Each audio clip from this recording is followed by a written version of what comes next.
Hey guys, I had a great chat with someone from the BC SPCA, and it's a humane society in British Columbia.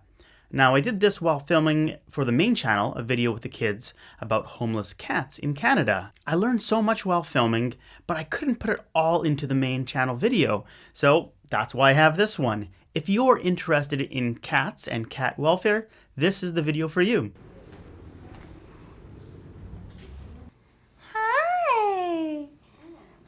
You can come say hi. Okay, so this is Gabi, and Gabi came in as a stray a couple years ago, and she was adopted out as a special needs cat because she lived outside for a long period of time. So she liked humans but was very nervous of them. So she was put into a home with a lady, and she had done very well, but recently the lady moved and she couldn't adjust to the change of the move. So she became not aggressive, but a little bit unpredictable, where she would scratch the lady. And the lady just became very concerned, didn't feel Gabi was happy in her home environment. So brought her back here, and different staff have been working with her. So we call these our quiet rooms. So cats that have any difficulties are in these rooms. So Gabi, with the people coming in and out all the time, that would stress her out more and be more difficult to find her at home. So she's in here where it's quieter and she's more comfortable. Okay. And then we also put cats like Miss Moffat, which you can't see because she's sleeping in one of her beds. We have her in here because she doesn't like other cats. So if you put a cat that doesn't like cats into a room with 20 other cats, they're not very nice. They hiss, they growl, and people don't want to adopt them because they see that bad side of them. So we put her in here where she's much happier. She's not around the other cats. She'll get adopted. Okay, let's just see if Warren is okay. We just won't touch him. He's another bit of a weird cat. So this is Warren. And Warren was also returned to us because he was not doing well in the apartment building. The lady who adopted him was hoping he'd adjust to indoor life, but he's one of those cats that wants indoor-outdoor access.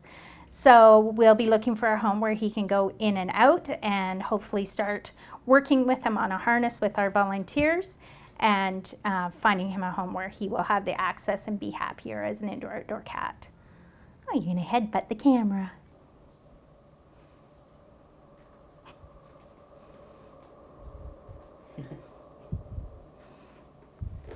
You like that scratching post, don't you? Good boy, good boy, good boy. Yeah, you like this room. So this is Sousa. Let's see if Sousa wants company.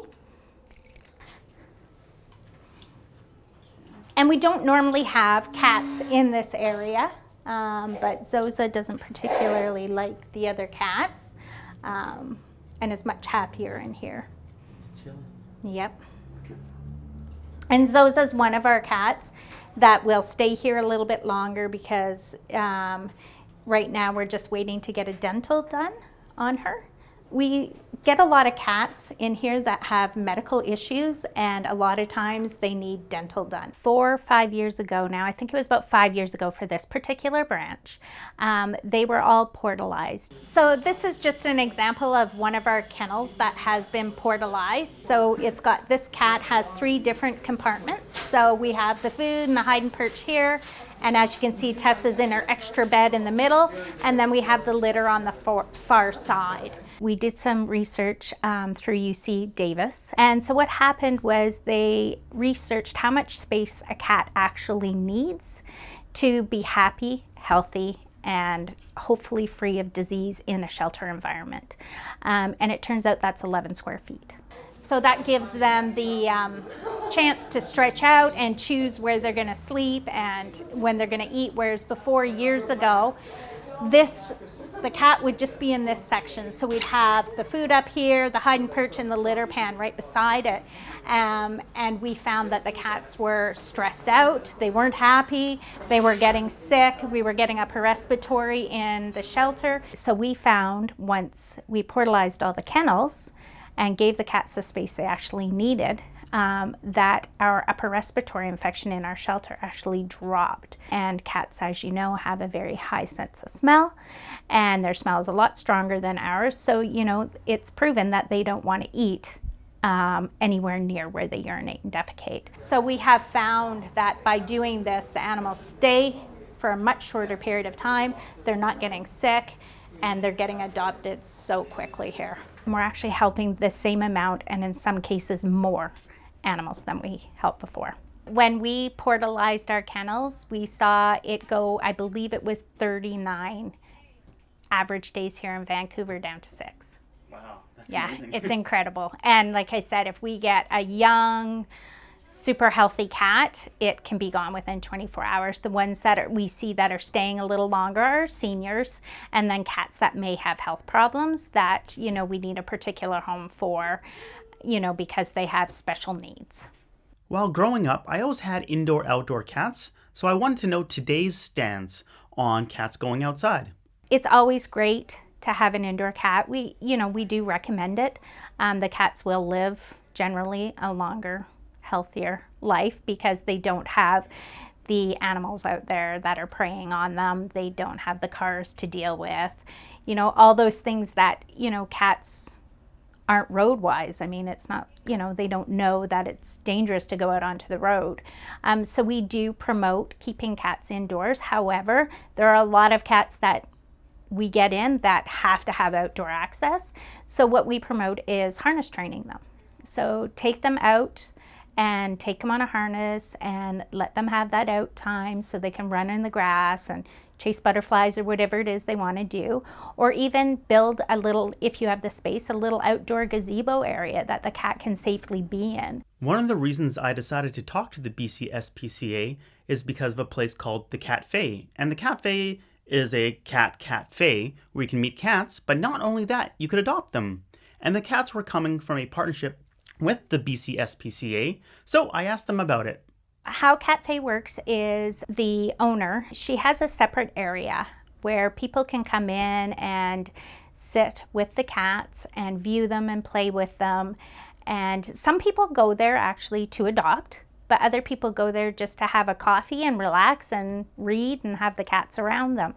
And when Michelle started this just over a year ago, we weren't sure how it was going to work out. As of her first year with us, she adopted out 241 cats, which is absolutely incredible. And the nice thing about the Cafe too is it's such a large space. I believe it's about 1,000 square feet, and we generally have maximum 15 cats in there.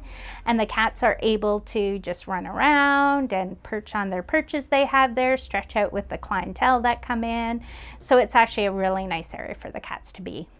And I think too with the Cafe, a lot of people don't want to come into a shelter environment because it stresses them out seeing the animals in kennels.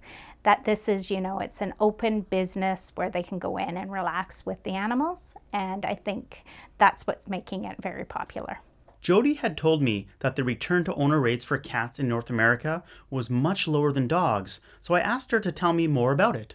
With cats, it's very low in North America still. It's, I believe they said the average is about 5%, which is really low. The majority of the cats that come into us as strays don't have any identification at all. Even putting a collar and a tag on, if people are going to do that, when you go to a pet store to buy a collar, it's generally called a breakaway collar. That way, if the cat gets hung up on the neck, the collar will snap off. So, you know, it's not permanent identification. They really need to get that identification so we can reunite them. All of our animals, when they come in as strays, they go up online right away as a stray. We put a photo up there so people can search for their animals or call the SPCA. But a lot of people don't look, and we only legally have to keep the animals for 4 business days. So if somebody waits for a week and then, you know, decides to look for their cat because it hasn't come home, it may have come in, we may have already spayed and neutered it, microchipped it, and found it a new home. And that has happened in the past. We have actually stopped tattooing, and we've gone directly to microchipping. We just find that tattoos, they're not always the best quality. so they can be difficult to read. And as an animal gets older, the tattoos fade or they stretch out and it's hard to read the numbers and the letters. So it can be hard for us to find their owners. And we just found it's not as reliable as we'd like it to be. Whereas once a microchip is implanted, it's there for life. And as long as an owner keeps their information up to date, so they keep a current address, current phone number, we're able to always trace that animal back to them. Something unique to the BC SPCA is that they have this hide, perch, and go box. It's a place where cats can sleep and hide. It's a place where they can perch on top and look at things. And it's also a carrying case for when new adoptees take home the cats. So it's kind of an all-in-one cardboard solution. And I thought this was pretty cool, and I actually brought one over to Japan to show the local shelters. But anyways, I asked her to explain it to you guys. This is our hide and perch box. So this was designed by a lady who used to work for us. So whenever a cat comes in, they're given this immediately. So as we know, cats, when they're nervous, they like to hide, so they can go in there and hide. When they're comfortable, they can perch up top. The good thing about it, though, is when the cat is adopted, that turns into a carrier. So we send that box home with the adopter with the cat inside it. So the cat's got its blanket and it has its own scent on it. So it makes it more comfortable for the cat. You're not taking it out of a kennel which has its own scent and sticking it into a sterile cat carrier with maybe another animal's scent, or it's brand new, so it's got that plastic store smell on it. It has its own scent. It goes home with its blanket, its toy. And we always say to the adopter to set it back up once they get it home, because that's a safe area for the cat and it knows that. And then once the cat adjusts, they can leave the box there or take it away. So you just take the top off.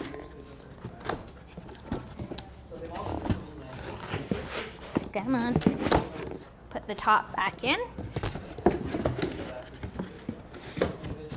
And that's the view from the inside. Okay. And the cat just goes in it and we close it up.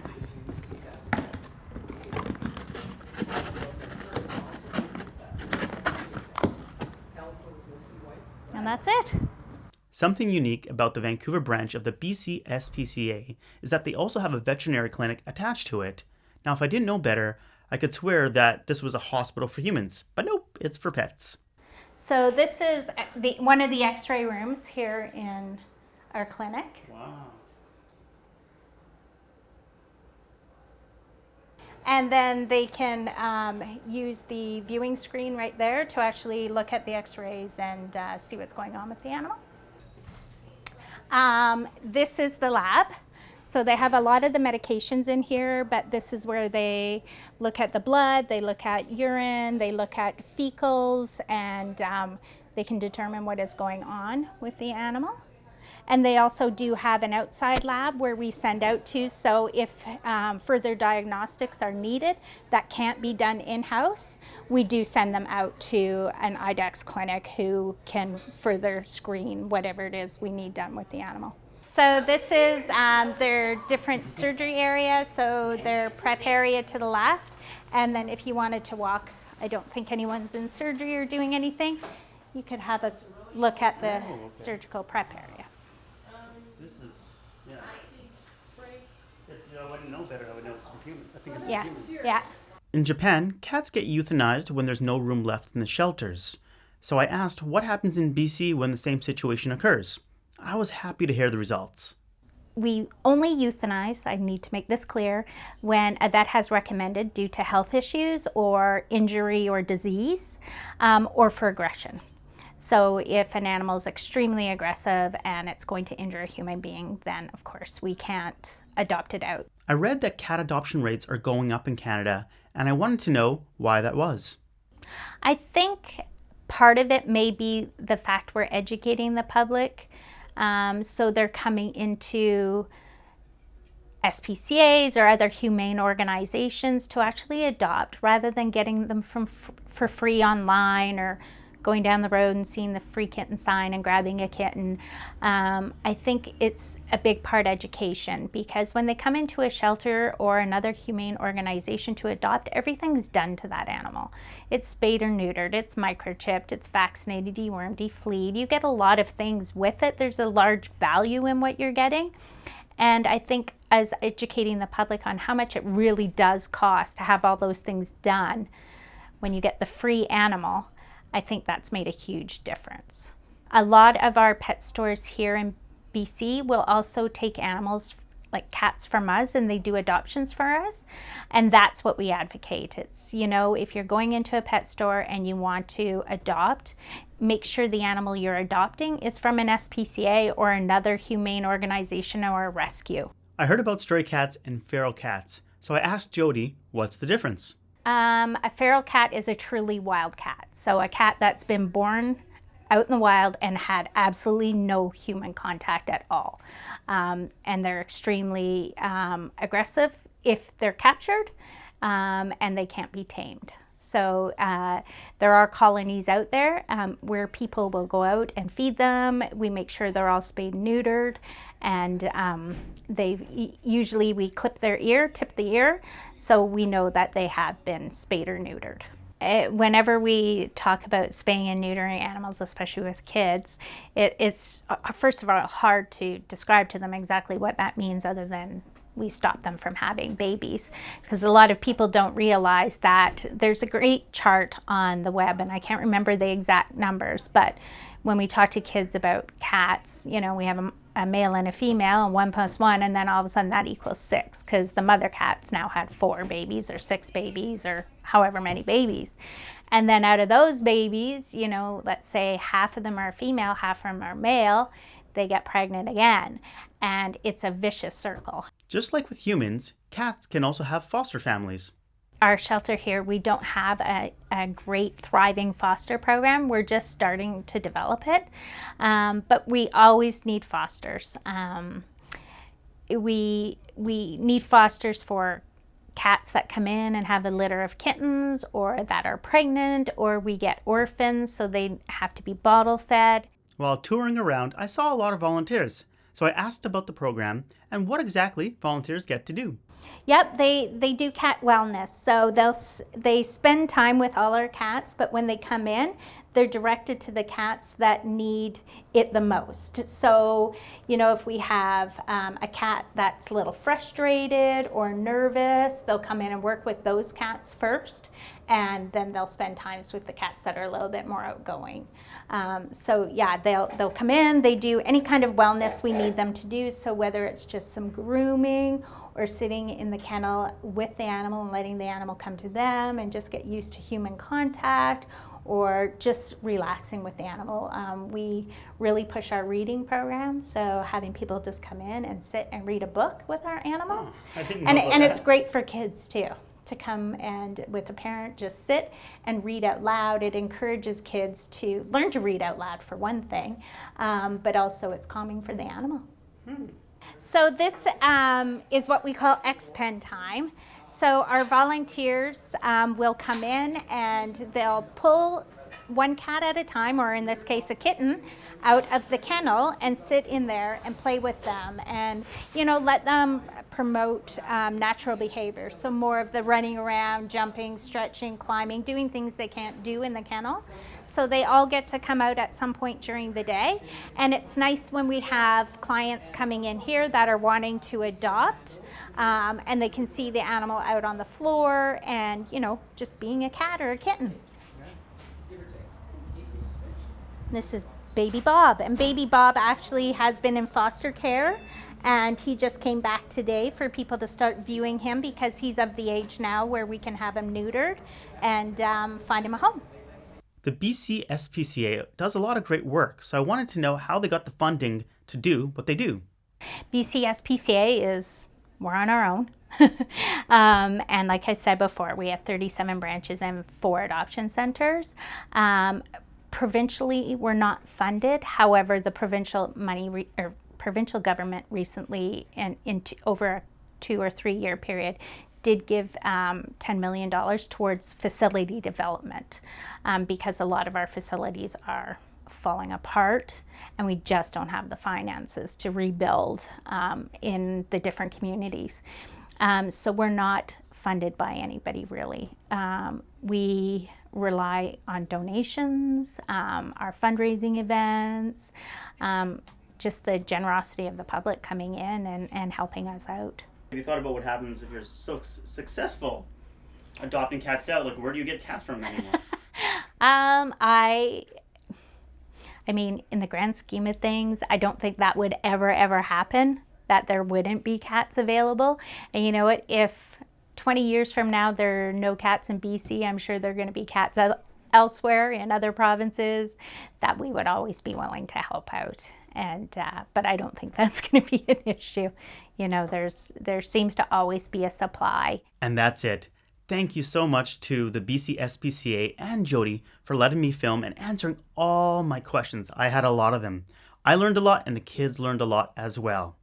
As always, thanks for watching and I'll catch you on the flip side.